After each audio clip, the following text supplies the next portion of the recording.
All right, today we're going to be ranking the top 5 squads in Fire Emblem. Number 5, we got the Fianna Freeblades. So that's Avel's group that she started to protect the village of Fianna. That would become sort of like the center of the whole like Thracian Liberation Army, or Leonster Army, I guess. And they're aight, but they just don't have the same group dynamic or aura that other people do. And they're heavily carried by individual members like Avel, Marita, with a lot of people just being very forgettable or just honestly feeling like random ordinary villagers, which is not bad. It's just like I feel like they lack a lot in terms of just coolness, vibe, dynamics compared to the other ones, but they're still good. They're still top 5. Now, before we got the Shepherds. The Shepherds are cool and everything in Awakening. They're funny. I like their early game dialogue.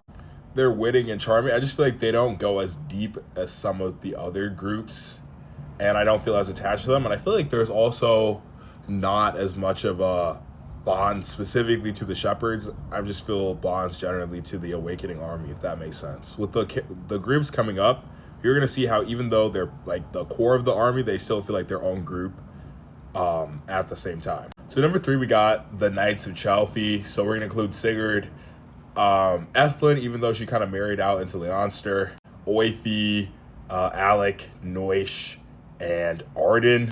Now, I feel like what makes these guys great is how they just the raw loyalty they prove by following Sigurd all the way to the end.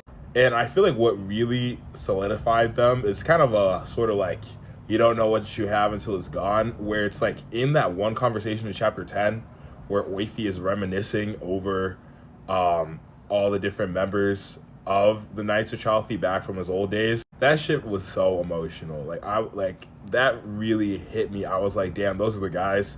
Even though like Alec, Noish, and Arden were low-key mediocre to bums on the battlefield, they were so funny. They still had their personality, and even they meant something, which really shows how strong I actually ended up feeling with this group. Number 2, I got Lindis's Legion. These guys just feel like a friend group. Like, they just feel so locked in. The bonds between them feel great. Like, all the little CGs showing their dynamic and their mission.